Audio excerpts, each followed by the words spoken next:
I used my spare key to catch my wife in bed with our next-door neighbor at 1:47 p.m. on a Wednesday, the same guy I helped through his divorce, lent my lawnmower to 47 times, and watched his kids for free. So I exposed them at the neighborhood BBQ in front of 200 people, destroyed his contracting business, and ended up dating his ex-wife. If you've got about 30 minutes and maybe some popcorn, settle in. This is the kind of story that starts with a forgotten stack of papers and ends with me living a life I never could have imagined. Every twist is real. Every detail matters. And yeah, it gets messy, but that's what makes it worth telling. But here's what I didn't tell anyone for 4 months. I knew Kyle's truck was in my driveway 73 times before I finally walked through that door. So, why did I wait? Why did I document everything and do absolutely nothing until I was ready? I'm Rob Matthews, a high school history teacher in Charlotte, North Carolina. For 7 years, I thought my wife Lauren and I were building a simple, happy life in our suburban neighborhood. Willow Creek Estates, the kind of place with an HOA, annual BBQs, and a Facebook group where everyone knows everyone's business.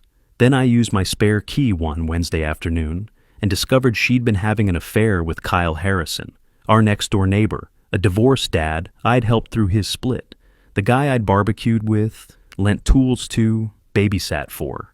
The betrayal was doubled, not just my wife, but the friend I'd made in good faith.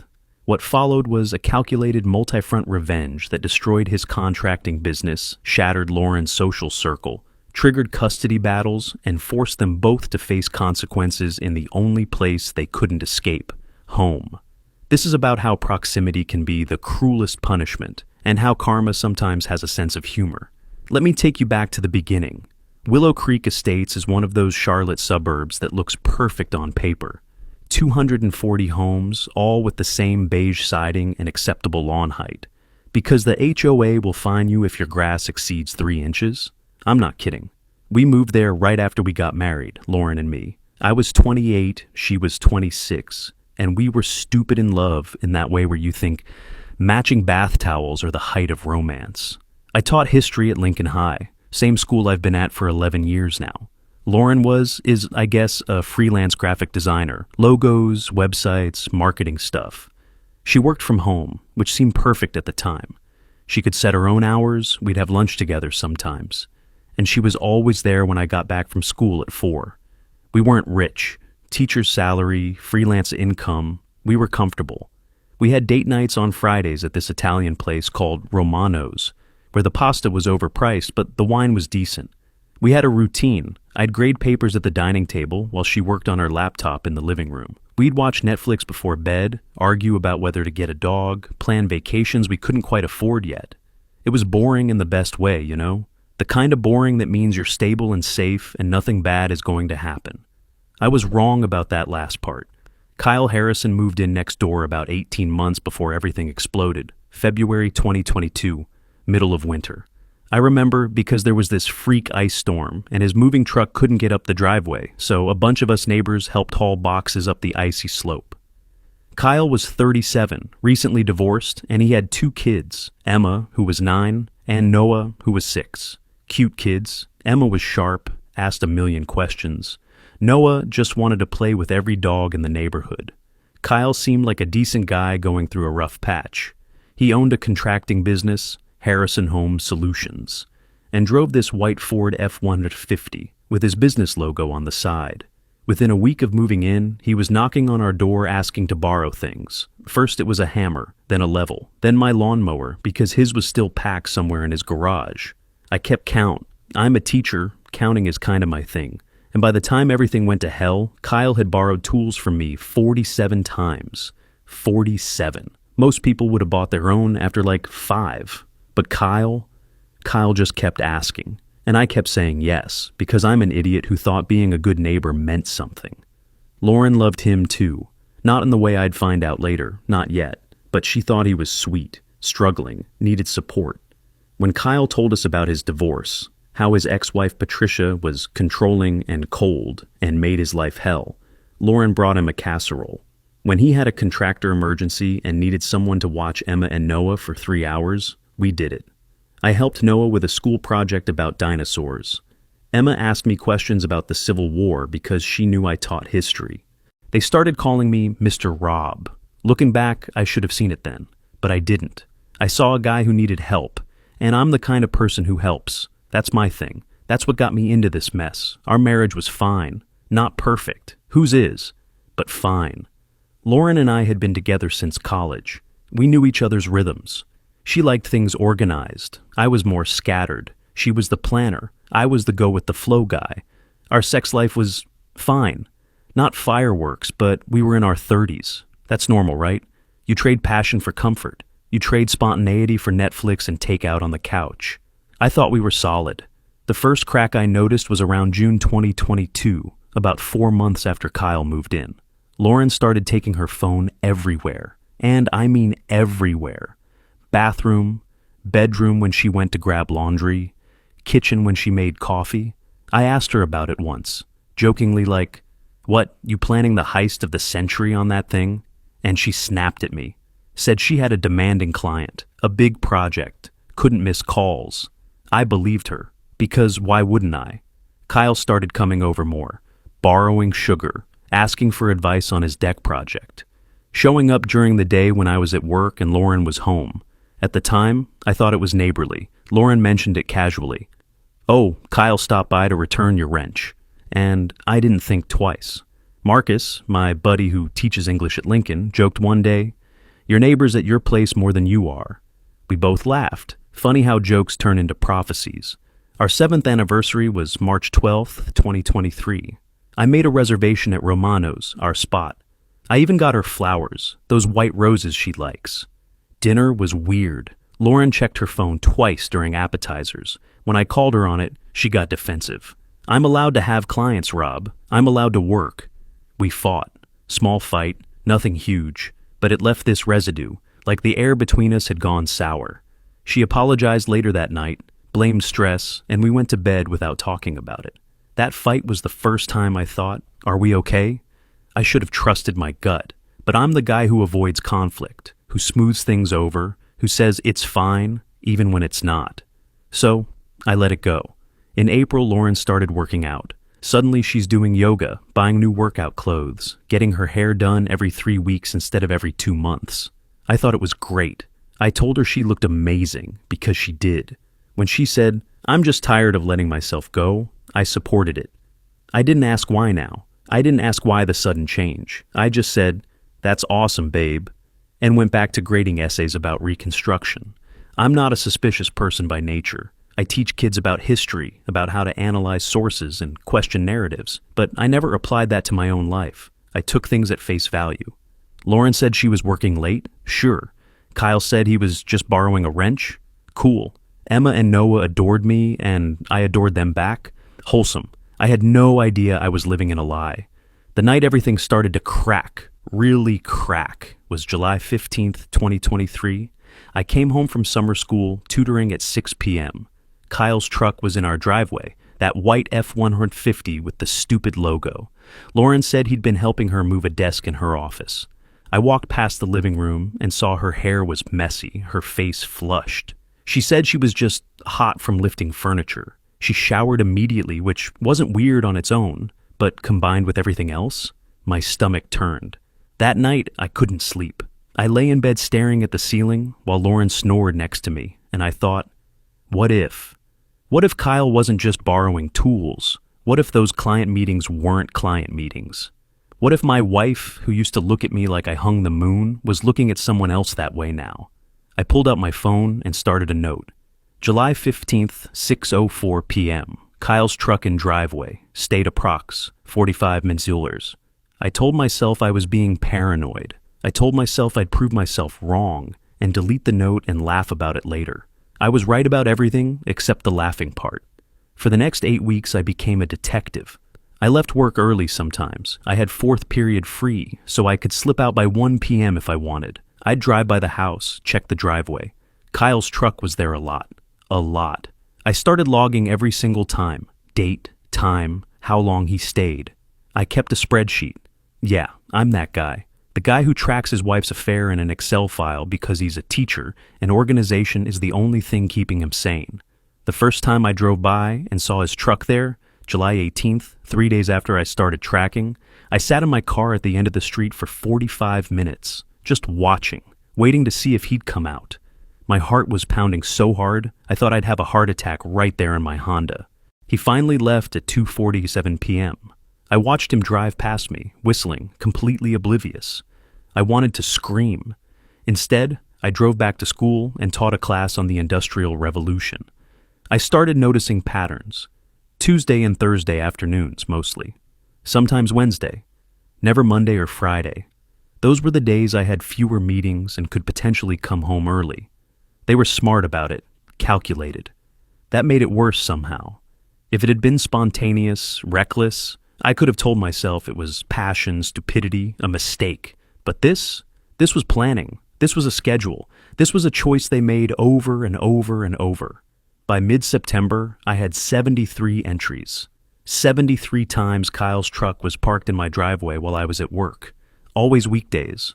Always between noon and 3 p.m.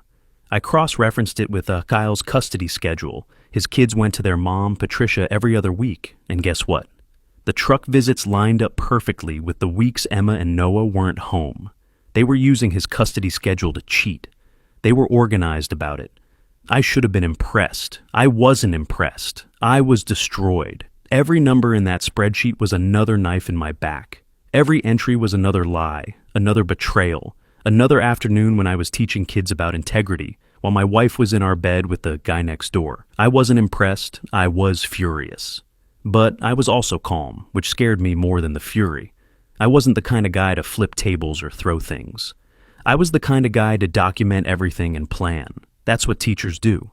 We plan units, we plan lessons, we anticipate questions. So I planned this. I created a fake Facebook account to watch the neighborhood group. I noticed Lauren and Kyle love reacting to each other's posts within seconds. Inside jokes in the comments. Nothing explicit, but enough. I checked Lauren's location. We shared locations. She never thought to turn it off. And one Wednesday in August, she told me she had a client lunch. I checked. She was home. All day. I drove by. Kyle's truck was there. I sat in my car 2 blocks away and cried for 20 minutes. Then I dried my face, drove back to school, and taught a class on the French Revolution like nothing happened. Marcus noticed I was off. He pulled me aside one day in the teacher's lounge. "You okay, man? You've been weird for weeks." I almost told him. I almost said, "My wife is cheating on me with our neighbor, and I've been documenting it like a psychopath." But I didn't. I just said I was tired. He didn't push, but he said, "If you ever need to talk," and left it at that. Good guy, Marcus. I bought a burner phone, cheap Android from Walmart, paid cash. So Lauren wouldn't see what I was doing. I started screenshotting her texts when she left her phone unattended. Her passcode was her birthday. She never changed it.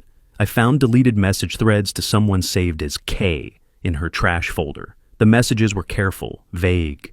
Miss you, can't wait to see you, wish you were here. Nothing explicit enough to be obvious, but enough. I kept every receipt, every screenshot, every log, every breadcrumb. I was building a case and I didn't even know what for yet. Divorce? Confrontation? I just knew I needed proof that I wasn't crazy. By mid-September, Lauren and I were basically roommates. I told her I was snoring and moved into the guest room so she could sleep better.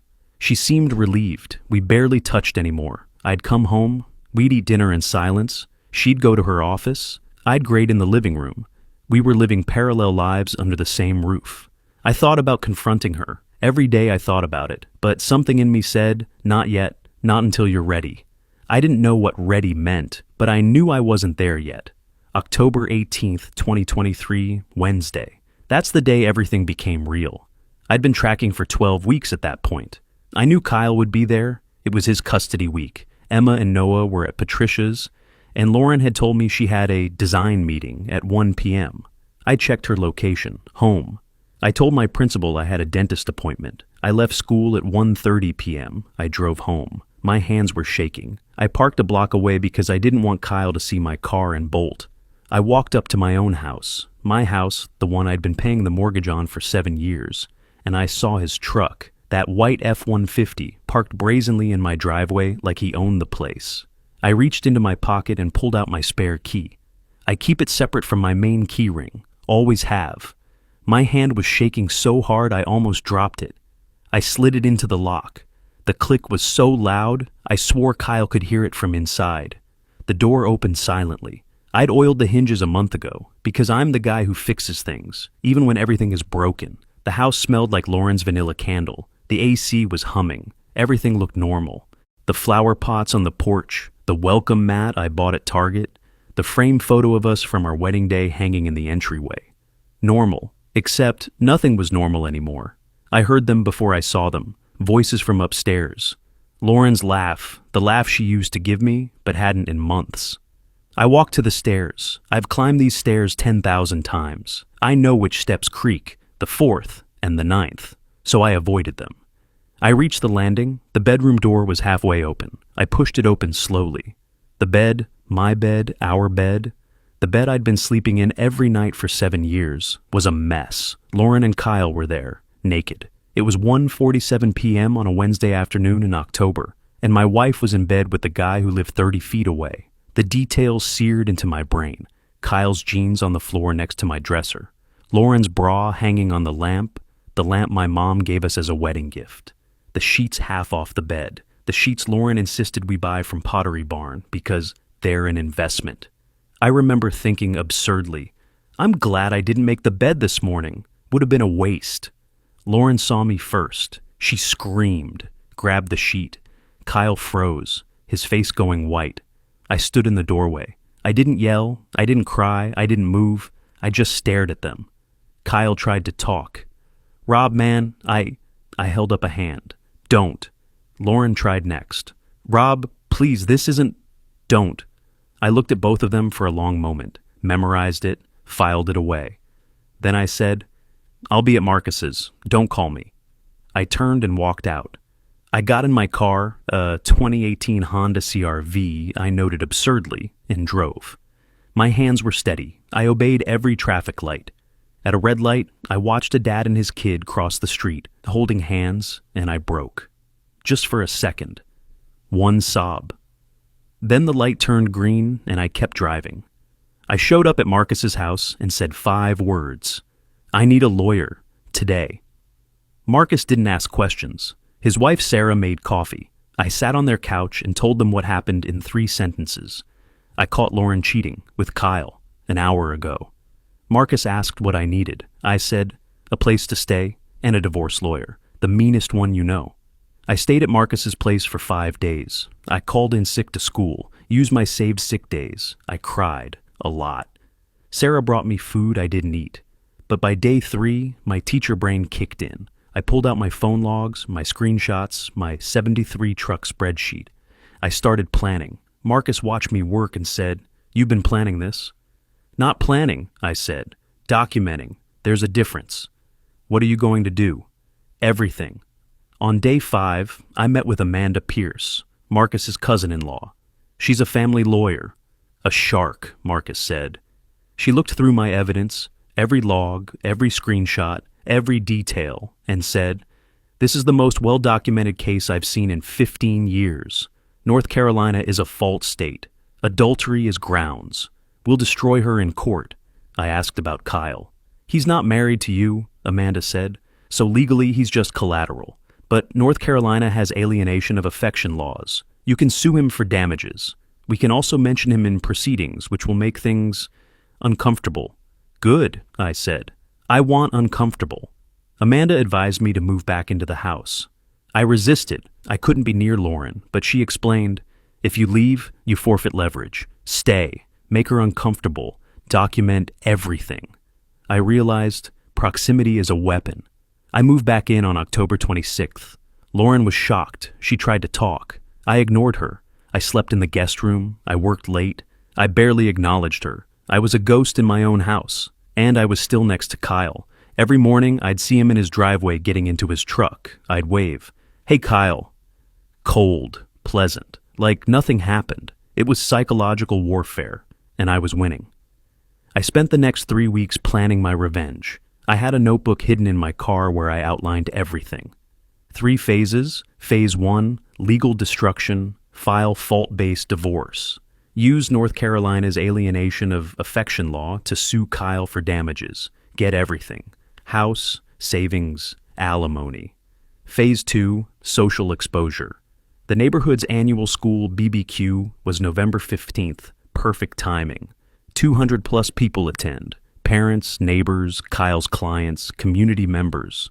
I'd expose the affair there, publicly, undeniably. Phase 3, career and financial impact. Kyle's business depended on local reputation. 40% of his contracting clients were from Willow Creek. Social exposure would kill his business. Lauren's freelance clients were mostly neighbors. She'd lose them too. I wasn't just angry anymore. I was surgical. I needed one more ally, Patricia, Kyle's ex-wife. I hesitated. We barely knew each other. But I decided she had a right to know. I messaged her on Facebook, asked to meet for coffee. She showed up wary. I told her everything, showed her the logs. Patricia went pale. He told me he was focusing on the kids, she said. He was with her? Every other week when Emma and Noah were at your place. She was quiet for a long time. Then, what are you going to do? I'm going to make sure he pays. I wanted you to know because his custody arrangement might need to adjust. Patricia looked at me with something like respect. Keep me posted. 2 weeks later, I volunteered to help organize the school BBQ. Principal Davis was thrilled. I'd never volunteered before. This gave me access. I was on the planning committee. I knew the schedule. I knew when speeches happened. 6 p.m., peak attendance. I arranged for the AV tech to have a projector ready for a surprise announcement. I told him it was a teacher retirement tribute. He believed me. I prepared a USB drive, photos of Kyle's truck logs with dates and times, screenshots of Lauren's texts, a timeline, a spreadsheet. I wrote a speech, short, factual, devastating. I had 19 days until the BBQ. I made every single one count. Lauren tried to fix things in early November. She cried, apologized, said it just happened, that she never meant to hurt me, that she still loved me. I listened in silence. Then I said, "Did you love me on July 15th when Kyle was here at 6 p.m.? Or August 23rd when you lied about the client lunch? Or any of the 73 times his truck was in our driveway?" She went white. You counted? I'm a teacher. Counting is what I do. She said, "It just happened. 73 times. That's not just happening. That's a lifestyle choice." 1 week before the BBQ, Kyle cornered me in the driveway. "Rob, we need to talk." "No, we don't." "I'm sorry, man. I cut him off. "You borrowed my lawnmower 47 times. I watched your kids. I helped you through your divorce. And you fucked my wife in my bed. We have nothing to talk about." Kyle looked like he wanted to punch me. He didn't. I walked inside. The week before the BBQ, I went to school every day, taught my classes, graded papers. To everyone else, I was normal, but at night, I rehearsed my speech. I checked my USB drive 10 times. I confirmed Patricia would be there. She was bringing Emma and Noah. Kyle would be there too. Community obligation. Marcus texted, "You sure about this?" I've never been more sure of anything. I'll be there, front row. November 15th, 2023. The day I burned it all down. I woke up at 6 a.m., made coffee, graded a few papers, showered, dressed in my favorite teaching outfit, khakis, blue button-down, Lincoln High hoodie. I looked in the mirror and thought, this is the last day of my old life. I drove to school early to help set up. The BBQ was on Lincoln High's football field. Grills, picnic tables, a small stage for speeches. By 5 p.m., over 200 people had shown up. Teachers, students' families, neighbors from Willow Creek, local businesses. Kyle was there with Emma and Noah. Lauren arrived with a friend, trying to act normal. They were carefully not standing near each other, but I knew. Marcus gave me a nod from across the field. Showtime. At 6 p.m., Principal Davis took the mic, thanked everyone for coming, talked about school spirit, community. Then, and now, one of our history teachers, Rob Matthews, has a few words. I walked to the stage. I've done this 100 times. Teaching, parent nights, faculty meetings. I wasn't nervous. I plugged in my USB drive. The projector lit up behind me with a title screen. The Truth About Trust. I looked out at the crowd. 200 faces. I saw Lauren in the back, confused. Kyle near the food tables, relaxed. I started talking. For those who don't know me, I'm Rob Matthews. I've taught history here for 11 years. I believe in truth, evidence, and accountability, values I teach my students every day. Today, I'm here to talk about a piece of history that happened right here in our community. I clicked to the next slide. A photo of my house. I live in Willow Creek Estates, 2347 Maple Drive. Great neighborhood, good people. Or so I thought. The crowd was confused but attentive. Lauren's face started to change. She knew. I clicked again. A spreadsheet appeared. Kyle Harrison's visits to 2347 Maple Drive, July the 15th, October 18th, 2023. 73 entries, date, time, duration. The crowd gasped. For 14 weeks, I said. My neighbor Kyle Harrison visited my home 73 times. Always when I was at work, always for 1 to 3 hours. Why? Next slide. Screenshots of Lauren's messages to K. Miss you. Can't wait. Wish Rob would work later. Someone in the crowd said, "Oh my God."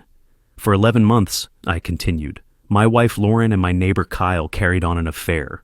In my home, in my bed, while I was here, teaching your kids about integrity. Heads turned. Everyone looked for Lauren and Kyle. Lauren was frozen, face white, tears starting. Kyle grabbed Emma and Noah, trying to leave, but the crowd blocked his path. Not intentionally, just people moving, reacting, pulling out their phones. Someone yelled, "You're a piece of shit, Kyle." Another voice, a woman I recognized from the HOA board. "Lauren, how could you?" A parent whose kid I taught last year shouted, "Mr. Matthews is a good man. You should be ashamed." The crowd was turning. I could see it happening in real time. Neighbors who'd waved at Kyle every morning were now glaring at him. Parents who'd hired him for renovations were shaking their heads. Someone started a slow clap. I couldn't tell if it was sincere or sarcastic, but others joined in. It was chaos controlled by shock. Kyle's face was red. He was trying to shield Emma and Noah from the crowd, but Emma was asking questions. "Daddy, why are they mad? Daddy, what did you do?" Noah was crying. That hurt to watch. But I didn't start this. Kyle did. Lauren's friend, the one she came with, was trying to pull her toward the parking lot, but Lauren couldn't move. She was rooted in place, staring at me like I'd just murdered someone. Maybe I had, in a way. I'd murdered the version of herself she wanted people to see. The creative, friendly, trustworthy Lauren, that Lauren was dead now. I killed her with a PowerPoint and a spreadsheet. I held up a hand. The crowd quieted slightly. Not completely, but enough to hear me. I'm not here for pity. I'm here because I believe in consequences. Kyle, you built your business on trust from clients, many of whom are here tonight. How can they trust you to build their homes when you couldn't respect mine? I looked directly at him. Kyle's eyes were wet. Good.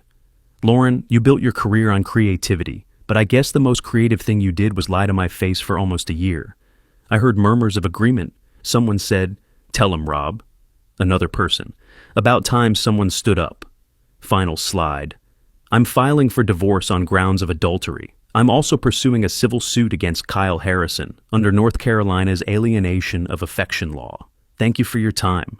I unplugged my USB drive, handed the mic back to Principal Davis, who looked like he'd just witnessed a car crash, and walked off the stage. The crowd parted for me, like the Red Sea. Some people patted my back. A mom whose kid was in my AP class hugged me and said, "You're so brave." Brave? I didn't feel brave. I felt empty. But also lighter. Like I'd been carrying a boulder for months and finally set it down. Marcus caught up with me at the edge of the field. "Dude, you're a legend." "I'm tired," I said. "You just nuked their entire lives in front of 200 people. You're allowed to be tired." I looked back at the crowd. Kyle had finally made it to his truck with Emma and Noah. Emma was sobbing, her face buried in Kyle's shoulder. Noah was asking, "Are we in trouble? Did we do something bad?" My chest tightened. Those kids were innocent. They didn't ask for any of this. But neither did I. Lauren was still standing near the stage, surrounded by a few people, some trying to comfort her, most just staring. One neighbor, Karen from 3 doors down, said loudly enough for me to hear, I always thought something was off about her. She smiled too much, that fake kind of smile. I turned and walked to my car. The parking lot was buzzing. People were on their phones. I heard snippets of conversation. Did you see that? Oh my God, I can't believe. I always liked Rob. He didn't deserve. Kyle's business is done. No one's going to hire him now.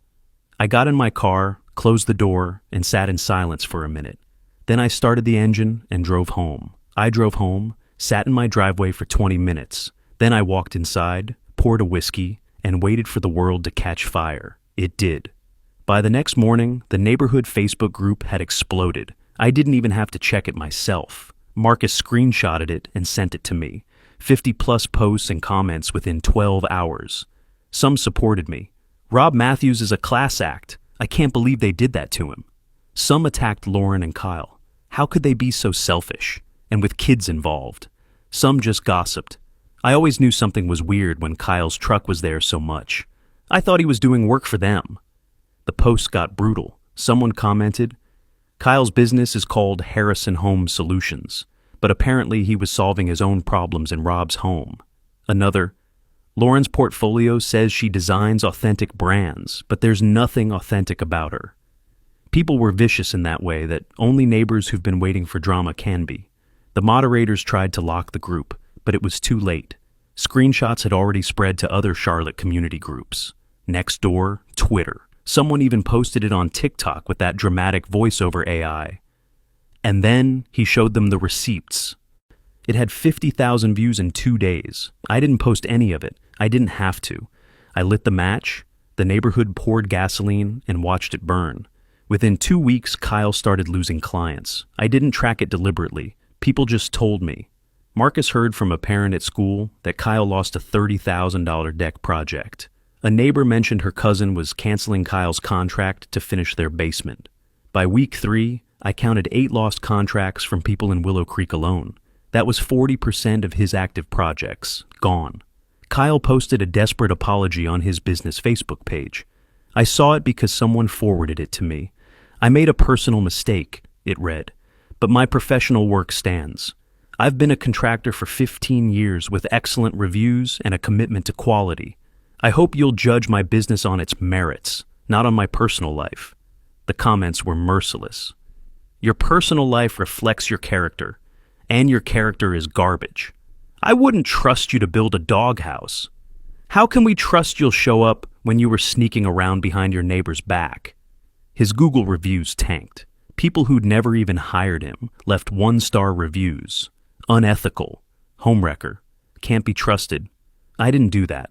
I didn't ask anyone to do that, but it happened anyway, and I can't say I felt bad about it. Lauren's situation was just as brutal. She lost 5 freelance clients in 10 days. One sent an email that somehow made its way to me. Neighborhood gossip travels fast. It said, I'm terminating our contract effective immediately. I can't work with someone who lacks integrity in her personal life. How can I trust you to represent my brand when you lied to your own husband for a year? Lauren tried to pivot to find clients outside Charlotte, but her digital footprint worked against her. Her LinkedIn got trolled. Her portfolio site got comments linking back to the BBQ story. She was blacklisted in local design circles, and the internet never forgets.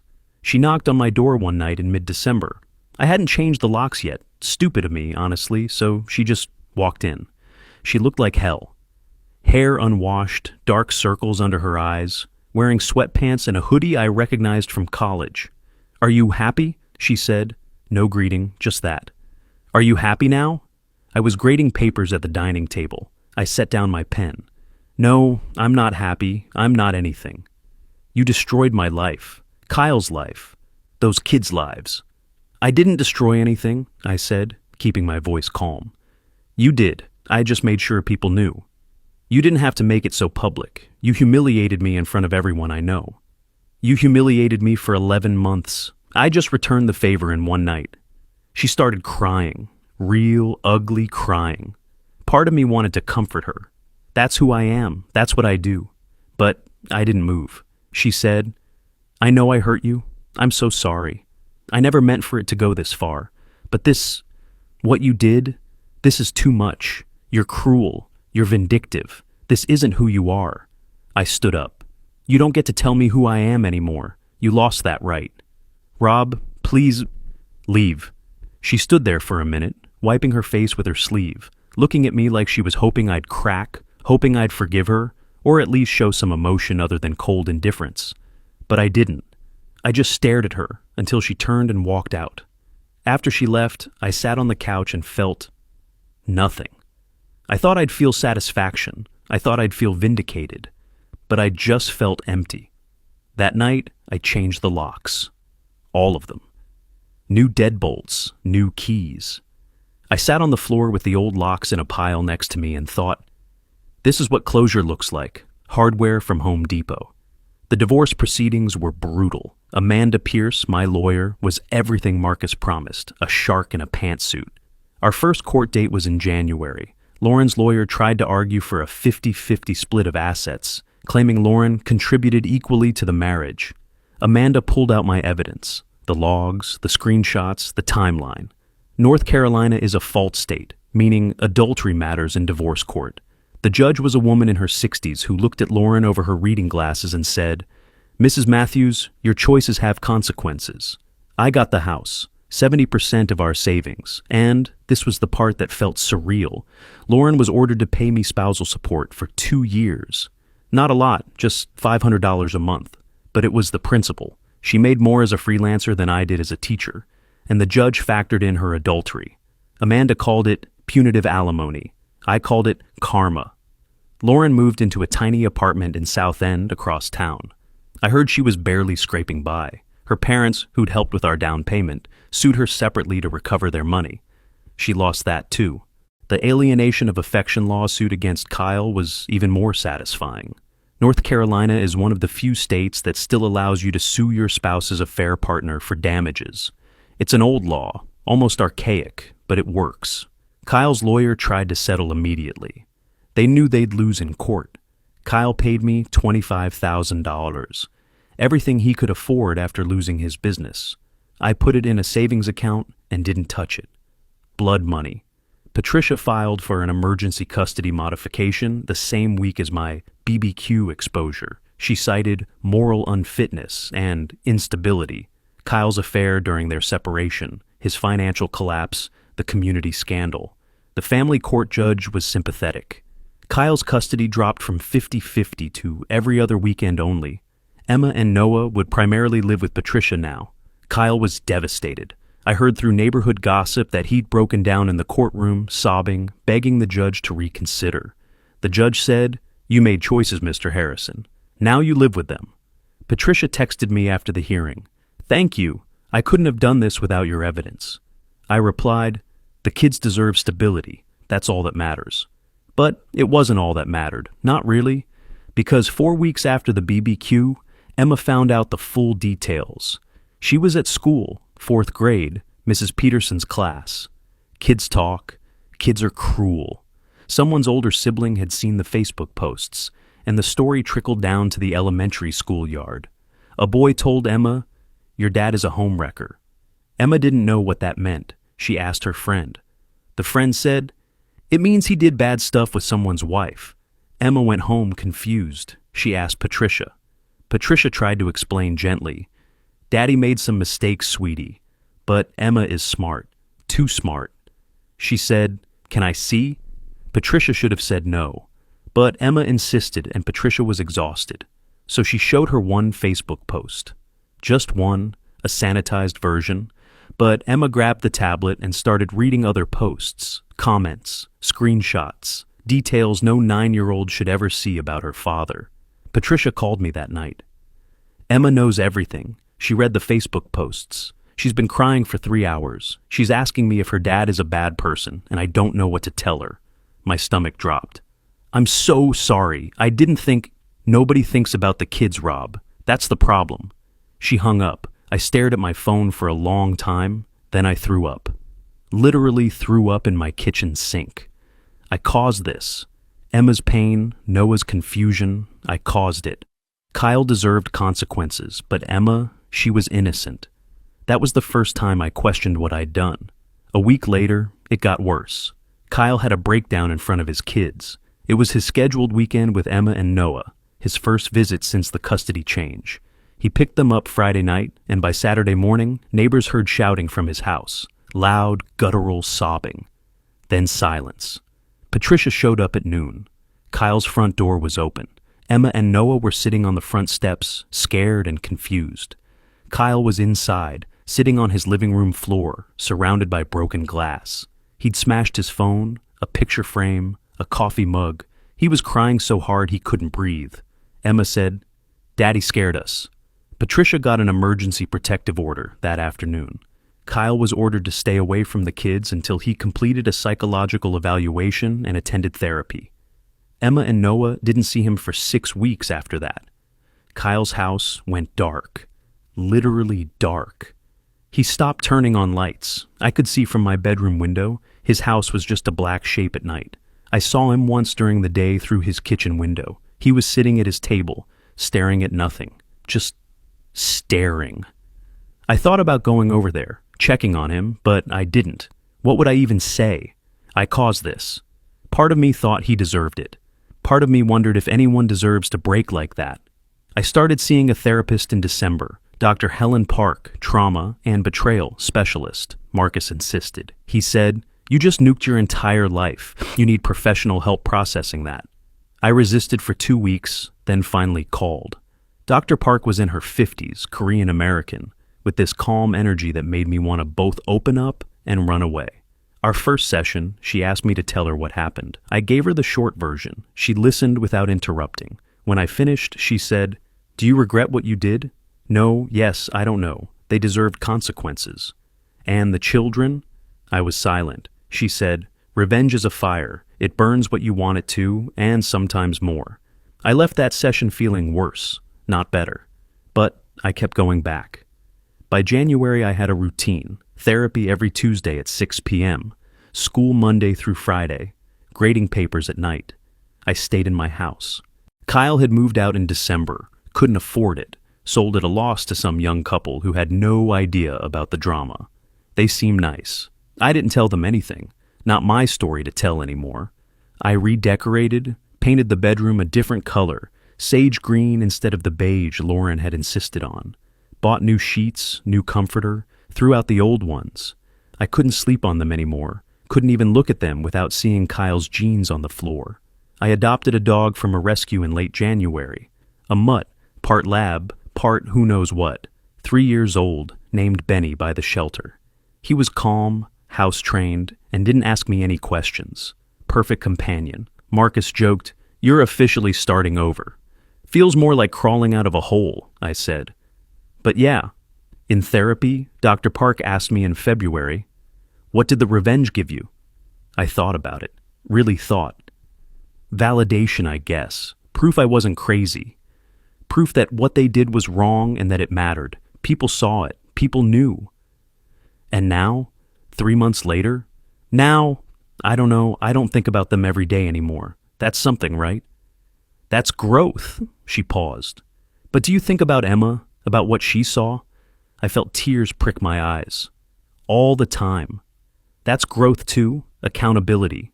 Recognizing that actions have consequences, even justified actions. I cried in that session, first time I'd cried in therapy. It felt like something broke open, something I'd been holding in since October.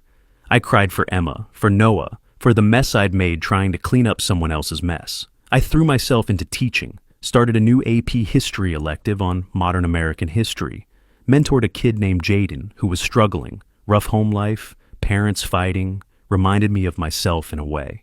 Jaden told me one day after class, "You're the only teacher who actually gets it, Mr. Matthews." That hit me harder than I expected. I realized this is what I'm good at, helping kids, teaching, not revenge, not spreadsheets of betrayal, just showing up and giving a damn. I ran into Patricia at Harris Teeter in late February. I was buying groceries, single guy groceries, sad bachelor meals for one. And I turned a corner, and there she was. We made eye contact. For a second, I thought she'd turn and leave, pretend she didn't see me. She'd have every right. I exposed her ex-husband publicly, dragged her kids into it. But she didn't leave. She approached. "Hey, how are you?" "Surviving. You?" "Same." She hesitated. "How's everything?" Weird, different. I don't know. How are Emma and Noah? They're in therapy. Emma's angry, Noah's confused. But they're okay. They're resilient. She looked at me. I wanted to say, thank you for the evidence. I know it was complicated, but it helped with custody.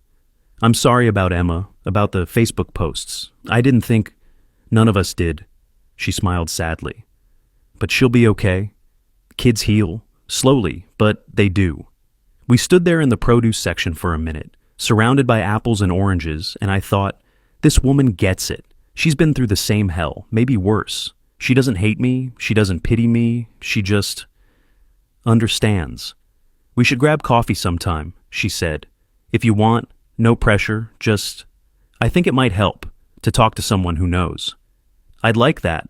We exchanged numbers. I walked to my car thinking, maybe there's life after this. Maybe not the life I planned, but life nonetheless. We started meeting for coffee once a week. Wednesdays at 11 a.m., Starbucks on South Boulevard. We'd sit outside if the weather was nice, talk about everything and nothing. Her nursing job, she worked in the ICU at CMC Maine, long shifts, stressful but fulfilling. My teaching, the kids, the lesson plans, the small victories. We swapped war stories about Kyle. She told me things I didn't know, how he'd gaslighted her during their marriage, blamed her for everything, made her feel crazy. I told her about Lauren's lies, the 73 trucks, the way I'd documented everything because I was terrified I'd forget or doubt myself. Patricia laughed, a real laugh, and said, we should write a book. How to survive being cheated on by the same asshole. We'd make a fortune. I laughed too. Really laughed. First time in months. It felt good. Rusty, but good. We talked about other things too. Movies we'd seen, books we'd read, plans for summer. She liked hiking. I'd never been much of a hiker, but I said I'd try it. We talked about our families, her parents in Asheville, my mom in Charleston, normal things, easy things. Things that had nothing to do with betrayal or revenge or Facebook posts. By April, Marcus noticed. We were grabbing beers at a sports bar near school, watching a Hornets game neither of us cared about. He said, you seem lighter. Yeah, you smile now. You were dead behind the eyes for months, man. It's good to see you back. I've been hanging out with Patricia. He raised an eyebrow. Kyle's ex? It's not like that. We're just friends. Marcus grinned. Sure, and I'm the King of England. I threw a napkin at him, but he wasn't wrong. I'd thought about it, about Patricia, about whether it was too soon, too weird, too complicated. We were both damaged. We'd both been betrayed by the same person. Was that a foundation or a red flag? I didn't know. In May, Patricia invited me to Emma's soccer game. I hesitated. I texted back, are you sure that's a good idea? Emma asked, she replied. She wants you there. That surprised me. I thought Emma would hate me. I'd exposed her father, destroyed his reputation, taken away her every other week routine. But Patricia said Emma had asked for me specifically, said she missed Mr. Rob. I went. Saturday morning, 9 a.m., youth soccer field, off Providence Road. I sat in the bleachers next to Patricia. Emma saw me before the game started, waved, smiled. Not a big smile, just a small, tentative one, like she was testing if I'd smile back. I did.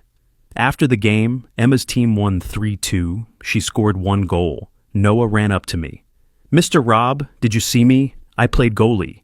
He hadn't played goalie. He'd been a defender. But I said, you were great, buddy.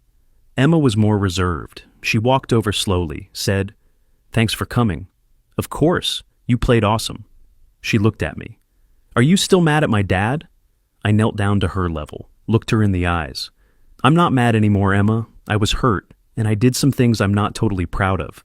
But I'm not mad. Do you hate him? No, I don't hate anyone. That was a lie, but I didn't want Emma carrying that weight. She nodded, then quietly, I don't hate you. That broke something in me. I hugged her. She hugged back. When I stood up, Patricia was crying. She mouthed, thank you. After the game, we went for ice cream. Me, Patricia, Emma, Noah. We sat at a picnic table outside a local shop, and it felt normal, like a family. Not the family I'd imagined 7 years ago, but a family nonetheless. Emma asked me questions about my dog. Did Benny know any tricks? Could they meet him sometime? Noah told me about his new obsession with dinosaurs. Patricia sat next to me, our elbows almost touching, and she looked happy. I looked happy too. I could feel it. In June, Patricia and I went to dinner. A real dinner. Not Starbucks, not ice cream with the kids, just us. She suggested it one Wednesday after our usual coffee. Do you want to grab dinner sometime? Like actual dinner? No pressure, just... I think it might be nice. I said yes before I could overthink it.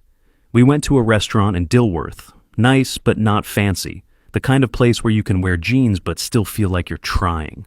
She wore a blue dress, I noticed. I noticed everything about her that night. The way she laughed, the way she listened when I talked, the way she didn't fill every silence with noise. We talked about everything except Kyle and Lauren. Movies, music. She liked old jazz. I liked 90s alternative rock. We argued playfully about whether pineapple belongs on pizza. She said yes, I said no. We agreed to disagree. We talked about teaching and nursing, about how exhausting it is to care about people for a living. She got it. She understood in a way most people don't. At the end of the night, I walked her to her car. There was a moment, one of those moments where time slows down and you know something's about to happen. She looked at me. I looked at her. I almost kissed her, but I didn't. She smiled. I'm not ready yet. Me neither. But maybe someday? Yeah, maybe someday. I drove home thinking about second chances, about how sometimes the worst thing that happens to you leads to something you didn't know you needed. I wasn't in love with Patricia, not yet, but I could see it. I could see a future where I was happy again. Not the future I'd planned with Lauren. This was different, better, maybe, built on truth and shared pain and mutual respect instead of routine and avoidance. I sat on my porch that night with Benny at my feet and thought about the last 8 months, the betrayal, the spreadsheet, the 73 trucks, the BBQ, the fallout, Emma's tears, Kyle's breakdown, Lauren's anger, the therapy, the dog, the coffee dates with Patricia, all of it. Was it worth it? The revenge, the exposure, the consequences? I still don't know. I don't think there's a right answer. They deserve to be held accountable. I believe that. But Emma didn't deserve to read those Facebook posts. Kyle deserved to lose his business. But did he deserve to break? I don't know. Maybe. Maybe not.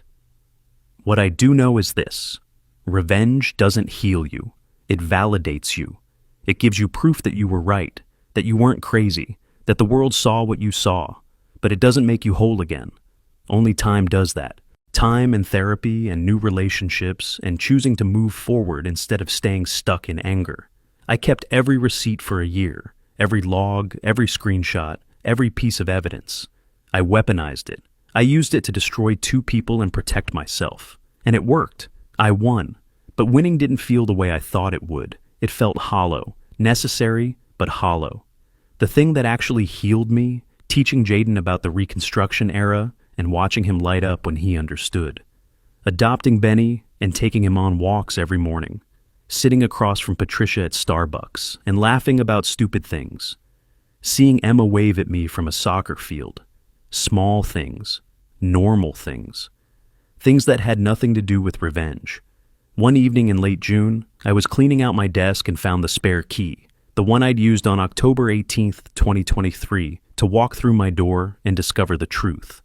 I held it in my hand for a long moment, felt the weight of it, remembered the terror and the rage and the awful clarity of that afternoon.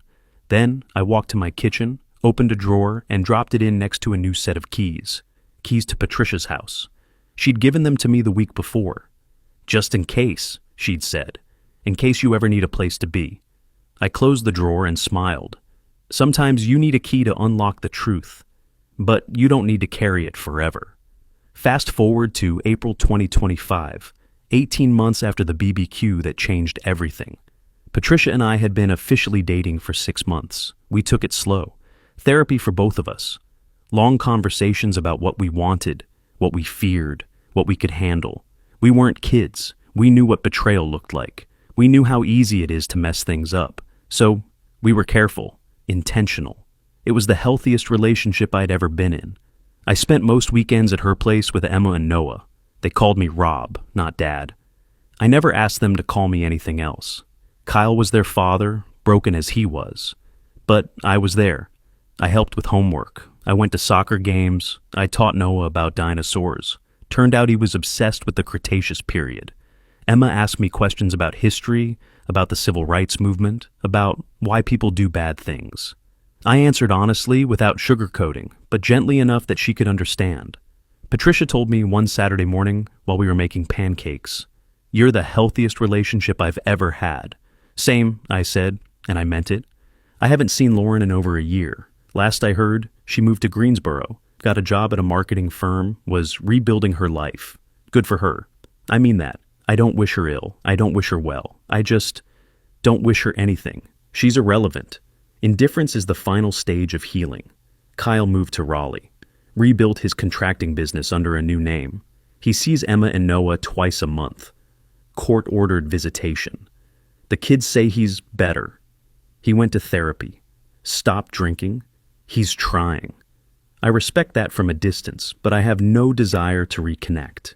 He sent me an email last Christmas.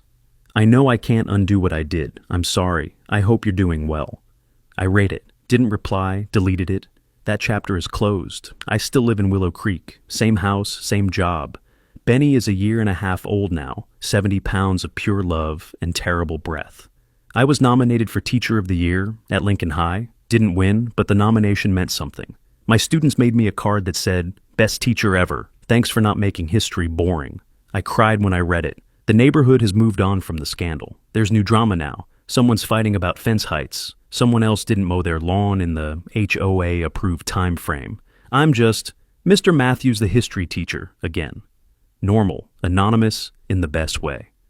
One evening in late April, I sat on my porch with Benny and thought about everything. The betrayal, the revenge, the fallout, the healing, the life I have now compared to the life I thought I'd have. Kyle and Lauren took 7 years of my life. 7 years of marriage, trust, partnership. They destroyed it. And for a long time, I defined myself by that destruction. By the spreadsheet, by the 73 trucks, by the BBQ exposure. I was Rob, the guy whose wife cheated with the neighbor. Rob, the guy who exposed them publicly. Rob, the guy who kept receipts. But that's not who I am anymore. I'm Rob, the guy who teaches history and actually cares if kids learn.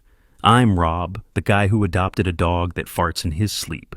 I'm Rob, the guy who makes pancakes on Saturday mornings, with Patricia while Emma and Noah argue about what toppings are acceptable. I'm Rob, the guy who's learning to hike even though I hate it because Patricia loves it. I'm Rob, the guy who survived betrayal and chose to rebuild instead of staying bitter. The truth is, revenge gave me power when I felt powerless. It gave me control when everything was chaos. It gave me validation when I thought I was losing my mind. And I don't regret it. They deserved consequences. Lauren deserved to lose her social circle and her clients. Kyle deserved to lose his business and his cushy custody arrangement. But revenge didn't make me happy. It made me feel justified. There's a difference. What made me happy? This life, this porch, this dog, these weekend pancakes, this woman who understands what it's like to be betrayed and chose to trust again anyway. These kids who call me Rob and ask me to play Uno, even though I always lose. The real revenge isn't the BBQ exposure or the lawsuit or the social media explosion. The real revenge is this. I'm happy. Genuinely, quietly, unexpectedly happy. And they're not. Lauren's rebuilding in a new city where nobody knows her. Kyle's in Raleigh trying to convince clients he's trustworthy. I'm here, in the life I chose, surrounded by people who chose me back. That's the real victory. I looked out at Willow Creek. Same beige houses, same green lawns, same HOA rules. The neighborhood that witnessed my worst day and my best revenge. The place I could have left, but chose to stay. Because leaving would have meant they won. Staying meant I reclaimed what was mine. Benny nudged my hand with his nose. I scratched his ears. The sun was setting, painting the sky orange and pink. My phone buzzed, a text from Patricia. "Dinner at my place tomorrow. Emma wants to make spaghetti." I smiled and texted back, "I'll bring garlic bread." I stood up, stretched, and walked back into my house.